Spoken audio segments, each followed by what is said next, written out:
Lymphocytes that reach the thymus gland becomes A. Plasma cells, B. T cells, C. Beta cells, D. B cells. Please pause the video and comment your answer. Right answer is T lymphocyte. Origin of lymphocytes. All lymphocytes originate from hematopoietic stem cells in the bone marrow. These stem cells differentiate into lymphoid progenitor cells. From here, lymphocytes follow two different maturation pathways. First one is bone marrow, second one is thymus gland.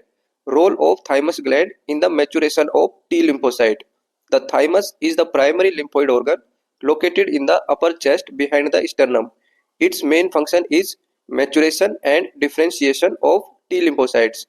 Immature lymphocytes that migrate from the bone marrow to the thymus are called thymocytes. Inside the thymus, they undergo process called positive selection and negative selection. These processes ensure the cell can recognize self MHC molecule but do not attack the body's own tissue.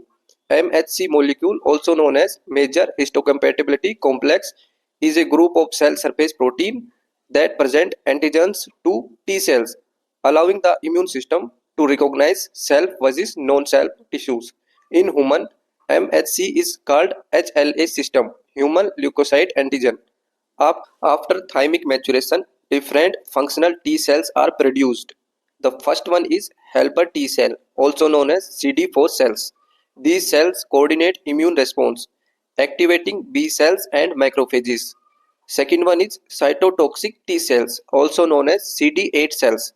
These cells kill virus infected cells, destroy cancer cells. Third one is regulatory T cells.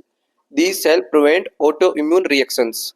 Fourth one is memory T cells, provide long-term immunity.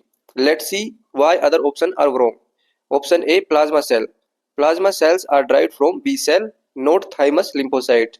They produce antibodies. Option C, beta cells. Beta cells are endocrine cells of the pancreatic islet that create insulin. Option D, B cells. B cell mature in the bone marrow, not in the thymus. Thank you and follow for more.